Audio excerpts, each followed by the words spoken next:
পৃথিবীতে যুগে যুগে অনেক মীর জাফর জন্ম নিয়েছে, ঠিক তেমনি মধ্যপ্রাচ্যে একটা মীর জাফর আছে যারা কন্টিনিউয়াসলি মুসলিমদের সাথে গাদ্দারি করে যাচ্ছে।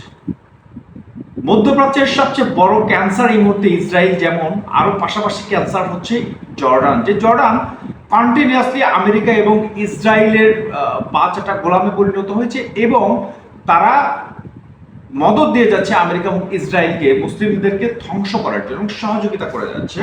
ঠিক তেমনি আমরা দেখতে পেয়েছি জুনে 2025 সালে জুনে যখন ইসরায়েল এবং ইরানের মধ্যকার 12 দিনের যুদ্ধ হলো, সরাসরি জর্ডানের আকাশ খুলে দিয়েছিল ইরানে হামলা করার জন্য, ইসরায়েলের জন্য এই জর্ডান।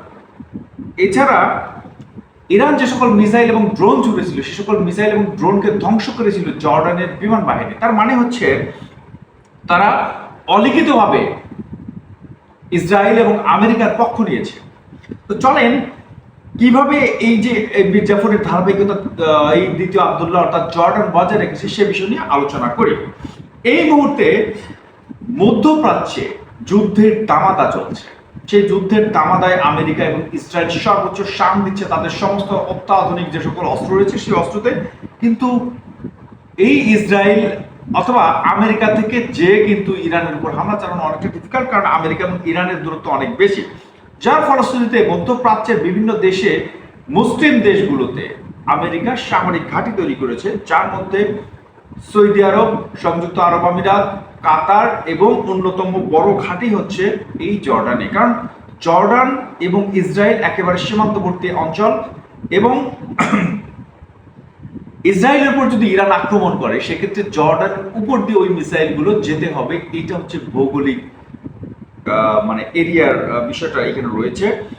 এখন আমেরিকা এবং ইরানের মধ্যে যখন সর্বোচ্চ উত্তেজনা বিরাজমান রয়েছে, এই মুহূর্তে আমেরিকা যেখানে দুটো বিমানবাহী রণতরী এবং বিভিন্ন ডেস্ট্রয়ার থেকে মিসাইল লঞ্চার থেকে শুরু করে প্রচুর পরিমাণে রণতরী, নৌবাহিনীর ডেস্ট্রয়ার এবং আধুনিক যুদ্ধজাহাজগুলো ইরানকে কেন্দ্র করে মোতায়েন করেছে, কিন্তু তারা আরো একটা জিনিস করেছে, সেটা হচ্ছে যে মধ্যপ্রাচ্যের সবচেয়ে কৌশলগত যে ঘাঁটি যার নাম হচ্ছে বম্বার আল সাউদি এয়ারবেস, যেটা জর্ডানে অবস্থিত। সেই জর্ডান এয়ারবেস যেটা আম্মাম থেকে 700 কিলোমিটার দূরে অবস্থিত, এই এয়ারবেসটাতে এত বেশি পরিমাণ সামরিক সরঞ্জাম তারা মোতায়েন করেছে, বিশেষ করে F-35, F-15E স্ট্রাইক ইগল 24টি মোতায়েন করেছে, 30টি F-35 stealth fighter, A-10 Thunderbolt attack jet, এছাড়া ইলেকট্রনিক ফাইটার জেট যেটাকে ইলেকট্রনিক ওয়ারহেড ব্যবহার করা হয়ে থাকে এবং সেটা দিয়ে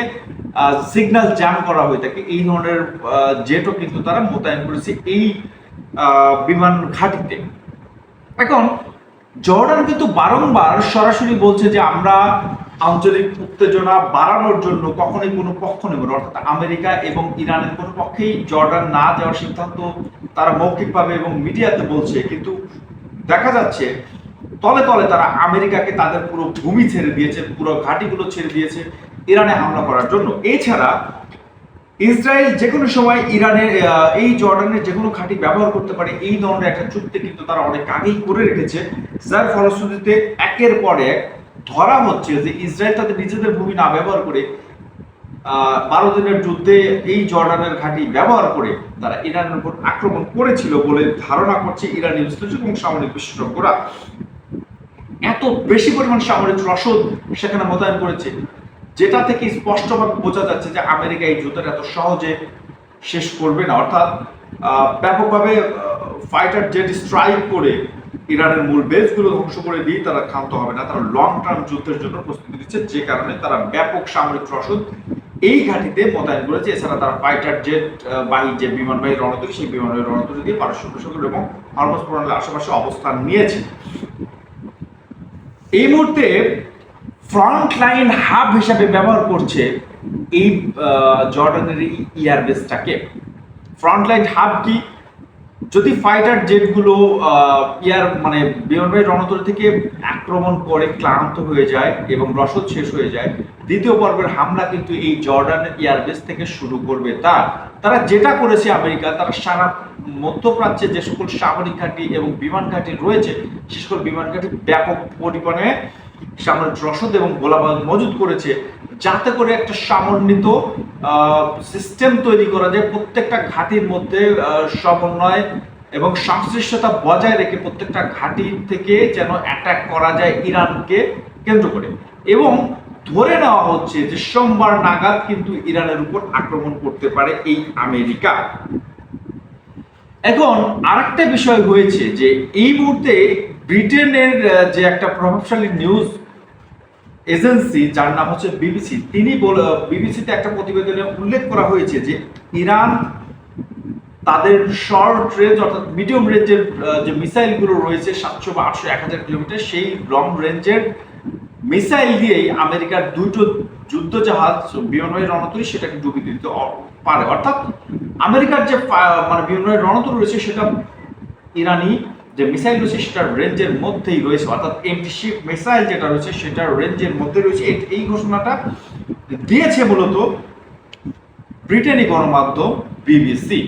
এতে করে কিন্তু আরো মাথা ঘুরে গেছে আমেরিকার, এবং তারা ভাবছে যে বিলিয়ন ডলারের যে এয়ারক্রাফট ক্যারিয়ার সেটা যদি সামান্য একটা মিসাইল দিয়ে ধ্বংস করে দেওয়া যায়, যেখানে ইরানি সর্বোচ্চ ধর্মীয় নেতা আয়াতুল্লাহ খামেনি ঘোষণা করেছে একটা আক্রমণ যদি ইরানের উপর হয় তাহলে আমেরিকার গর্ব বিলিয়ন ডলারের এই বিমানবাহী রণতরীর জায়গা হবে প্রশান্ত মহাসাগরের তলদেশে, অর্থাৎ ডুবিয়ে দিবে এই বিমানবাহী রণতরী। ইভেন প্রত্যেকটা সামরিক ঘাঁটি মধ্যপ্রাচ্য কেন্দ্র করে, মধ্যপ্রাচ্যের স্বার্থ, আমেরিকার স্বার্থ রক্ষার জন্য যে সকল ঘাঁটি রয়েছে সে সকল প্রত্যেকটা ঘাঁটি কিন্তু তারা ঘুরিয়ে দিবে। এবং ইরান স্পষ্টভাবে ঘোষণা দিয়েছে তাদের সকল মিত্র এবং প্রতিবেশী রাষ্ট্র, বিশেষ করে যে সকল মুসলিম রাষ্ট্রে আমেরিকার ঘাঁটি রয়েছে, তুর্কি, কাতার, বাহরাইন, মরক্কো, ওমান, জর্ডান, সংযুক্ত আরব আমিরাত, সৌদি আরব, মিশর, সিরিয়া, প্রত্যেকটা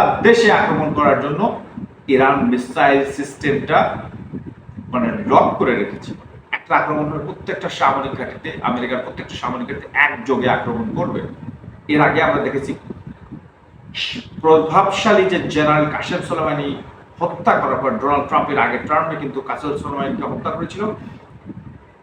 তৎক্ষণাৎ পরবর্তী রাত্রেই যেটা হয়েছে, আমেরিকার যে সকল সামরিক ঘাঁটি ওই সময়ে ইরাকে অবস্থান করছিল সেগুলো কিন্তু একবারে গুড়িয়ে দিয়েছিল ইরানি মিসাইল। ঠিক একই কাজ হয়তো বা আবারও করবে ইরান। ইরানের মিসাইল শক্তি অভাবনীয়। আরো একটা ঘোষণা এর আগে দিয়েছে ইরানি সর্বোচ্চ ধর্মীয় নেতা, তিনি বলেছেন ইরানের মিসাইল শক্তির পরীক্ষা নিতে যাচ্ছে আমেরিকা। আর ইরান কখনো মাথা নত করে কোন ধরনের চুক্তিতে সই করবে না, স্পষ্টভাবে তিনি বলে দিয়েছেন। যার ব্যতিক্রম আমরা দেখিনি দ্বিতীয় পর্বের যে আলোচনা সুইজারল্যান্ডের রাজধানী জেনেভায় হলো, সেখানে দর কষাকষিতে ইরান পটু এবং তারা কোনো বিষয়ে ছাড় দিতে চাচ্ছে না। তো আমরা আশা করবো এই যুদ্ধে, মনস্তাত্ত্বিক যুদ্ধে এবং ফিজিক্যাল যুদ্ধে ইরানের জয় হবে। শুভকামনা। ভালো লাগলে অবশ্যই কিন্তু সাবস্ক্রাইব করতে ভুলবেন না। ধন্যবাদ।